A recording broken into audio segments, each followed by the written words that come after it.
ओम श्री विष्णवे नमः। हरे कृष्ण। स्वागत है आप सभी का हमारे चैनल पर। आज के इस वीडियो में हम आपको सुनाएंगे भाद्रपद मास के कृष्ण पक्ष की एकादशी अजा एकादशी व्रत की कथा। एकादशी का व्रत हिंदू धर्म का सबसे महत्वपूर्ण व्रत है। एकादशी का व्रत करने से और कथा सुनने से सभी प्रकार के पाप नष्ट होते हैं। अगर आप व्रत कर सकते हैं तो अत्यंत श्रेष्ठ है, लेकिन अगर व्रत किसी भी वजह से नहीं भी कर सकते तो कथा अवश्य सुननी चाहिए। कथा सुनने से भी व्रत का पुण्य फल प्राप्त होता है। तो आज के इस वीडियो में हम आपको अजा एकादशी व्रत की कथा सुनाएंगे, लेकिन उससे पहले आपसे अनुरोध है कि अगर अभी तक आपने चैनल को सब्सक्राइब नहीं किया है, पहली बार चैनल पर आए हैं, तो चैनल को सब्सक्राइब करके बेल आइकन पर क्लिक कर लीजिए। और आपको आज की ये कथा अच्छी लगे तो लाइक अवश्य कीजिए, क्योंकि आपके लाइक से हमें ये पता चलता है कि आपको हमारा वीडियो पसंद आया है। और अगर कथा अच्छी लगे तो शेयर भी कर दीजिए।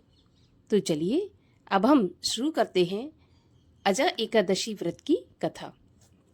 युधिष्ठिर बोले, हे जनार्दन, अब मैं ये सुनना चाहता हूँ कि भाद्रपद मास के कृष्ण पक्ष में कौन सी एकादशी होती है और उसका क्या महत्व है, कृपा करके बताइए।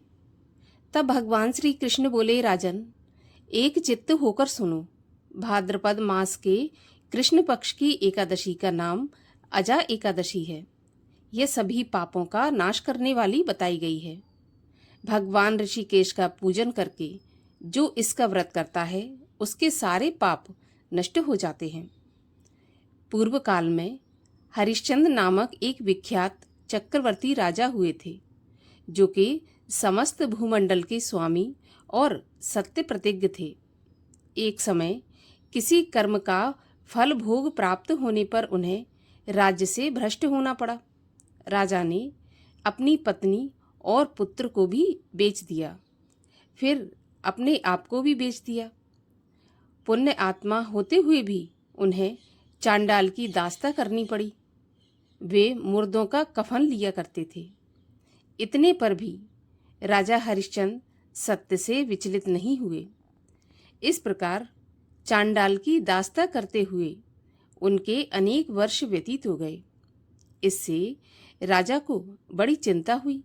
वे अत्यंत दुखी होकर सोचने लगे कि क्या करूं, कहाँ जाऊं, कैसे मेरा उद्धार होगा।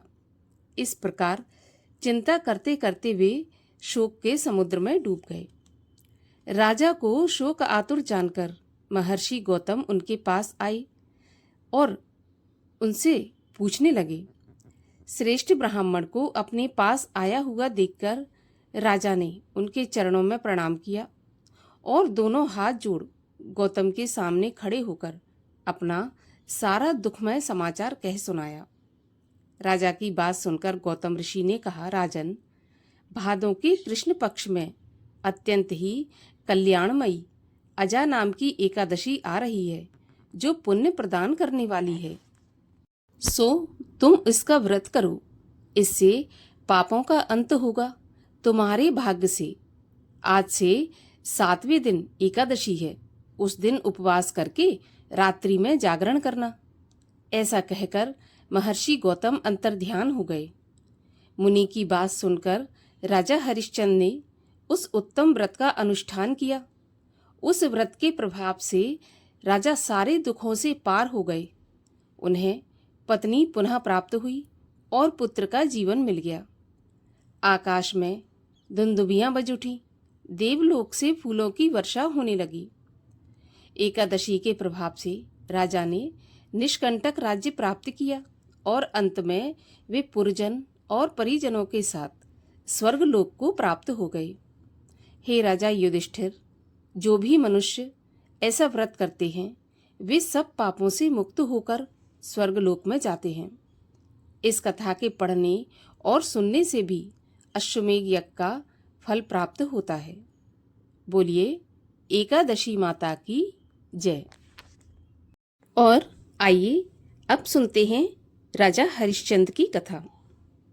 इक्ष्वाकु वंश में हरिश्चंद्र नामक एक प्रतापी राजा हुए थे। वे अत्यंत ही धर्मात्मा और सत्यनिष्ठ थे। उनके मुख से निकला वचन कभी भी मिथ्या नहीं जाता था। यही कारण था कि उनके राज्य में चारों तरफ सुख शांति का वास था। निर्धनता, शोक आदि का उनके राज्य में कोई भी स्थान नहीं था। धीरे धीरे उनकी ख्याति देवराज इंद्र के दरबार में भी जा पहुंची। स्वयं इंद्र उनकी सत्य प्रियता के प्रशंसक थे। यह देखकर महर्षि विश्वामित्र ने राजा हरिश्चंद्र की परीक्षा लेने का निश्चय किया। एक बार हरिश्चंद्र शिकार खेलने जंगल को गए। वहां पर उनकी भेंट महर्षि विश्वामित्र से हुई। उन्होंने मुनिवर को प्रणाम किया। तब विश्वामित्र बोले, हे राजन, अच्छा हुआ आप यहीं मिल गए। मैं आप ही के पास आ रहा था। राजन, कुछ दिन बाद मैं अपने पुत्र का विवाह करने वाला हूँ। इसके लिए मुझे कुछ धन की आवश्यकता है। तब हरिश्चंद्र विनीत स्वर में बोले, ऋषिवर, यह संपूर्ण राज्य आपकी सेवा में समर्पित है। आपको जितने धन की आवश्यकता है महल में आकर ले सकते हैं। मैं वचन देता हूँ कि आपको मनोवांछित दान दिया जाएगा। इस प्रकार महर्षि को वचन देकर हरिश्चंद्र महल में लौट आए। कुछ दिनों के बाद विश्वामित्र दरबार में जा पहुंचे और दान में संपूर्ण राज्य मांग लिया। राजा हरिश्चंद्र अपने वचन पर अडिग थे। उन्होंने उसी समय सिंहासन का त्याग करके संपूर्ण राज्य महर्षि को दान में दे दिया।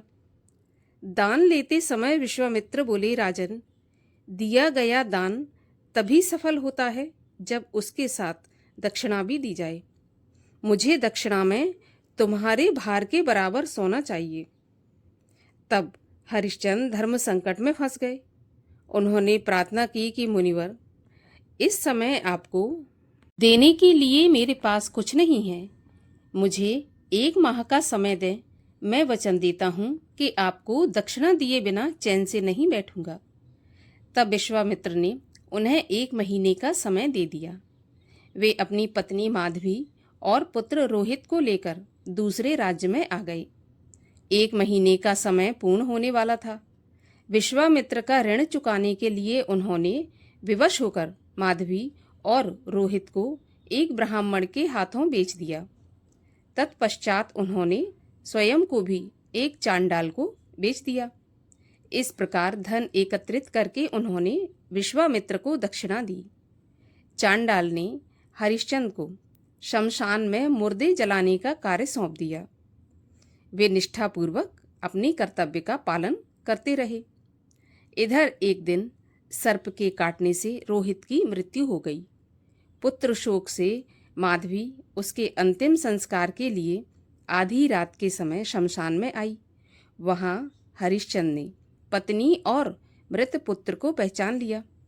पुत्र की मृत्यु ने उन्हें भी व्यथित किया, परंतु उस समय वे अपने कर्तव्य का पालन कर रहे थे। अतः उन्होंने बिना धन लिए रोहित का अंतिम संस्कार करने से मना कर दिया। उनकी ऐसी कर्तव्य निष्ठा देखकर 10 दिशाओं में उनकी जय जयकार गूंज उठी। सहसा इंद्र आदि देवगण उन पर पुष्पों की वर्षा करते हुए प्रकट हो गए। उनके साथ महर्षि विश्वामित्र, वशिष्ठ और सप्त ऋषि भी थे। विश्वामित्र उनका सम्मान करते हुए बोले, राजन, तुमने अपनी सत्यनिष्ठा और कर्तव्य पालन से संसार में अद्भुत उदाहरण प्रस्तुत किया है।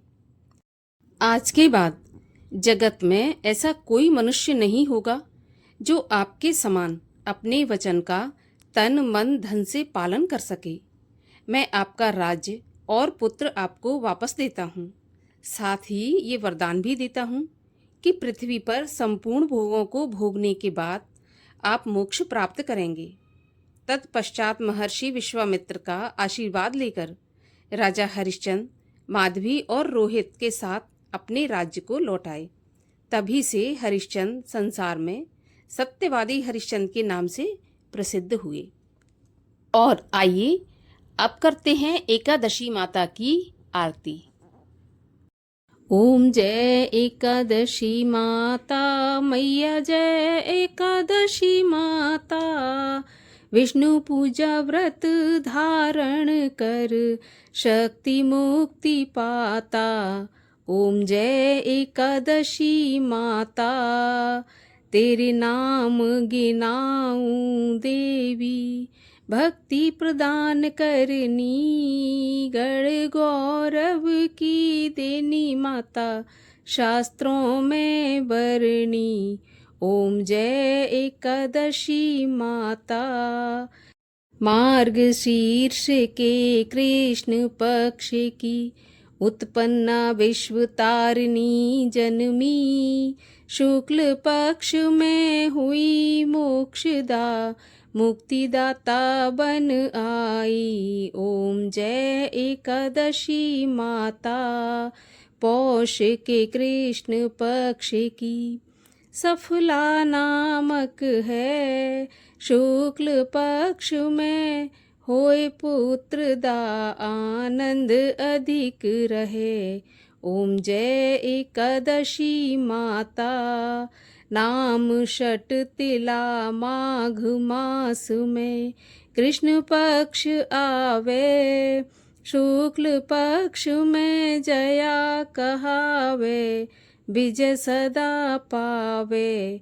ओम जय एकादशी माता, विजया फागुन कृष्ण पक्ष में, शुक्ला आमल की पाप मोचनी, कृष्ण पक्ष में चैत्र महाबली की। ओम जय एकादशी माता, चैत्र शुक्ल में नाम कामदा, धन देने वाली, नाम वरुथनी कृष्ण पक्ष में, वैशाख माह वाली।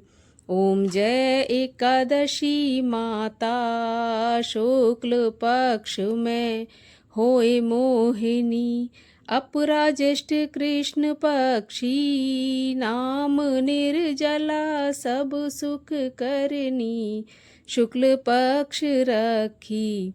ओम जय एकादशी माता, योगिनी नाम आषाढ़ में जानो, कृष्ण पक्ष करनी, देवशैनी नाम कहायो, शुक्ल पक्ष धरनी।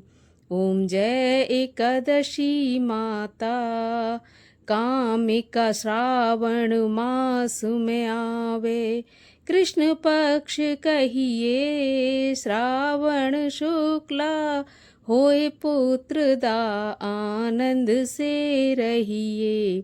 ओम जय एकादशी माता, अजा भाद्रपद कृष्ण पक्ष की, परिवर्तनी शुक्ला, इंद्रा आश्विन कृष्ण पक्ष में, व्रत से भव सागर निकला।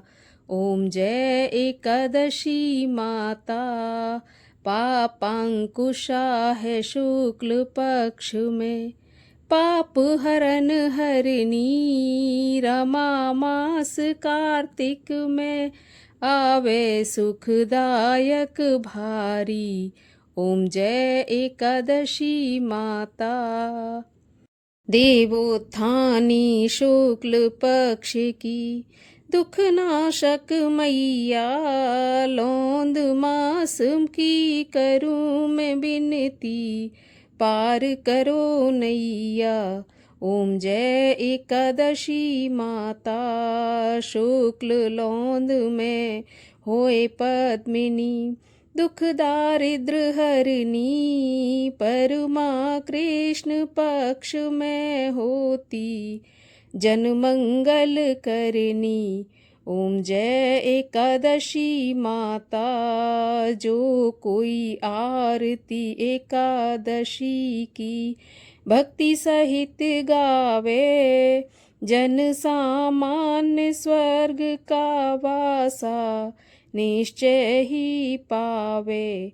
ओम जय एकादशी माता, बोलिए एकादशी माता की जय, विष्णु भगवान की जय।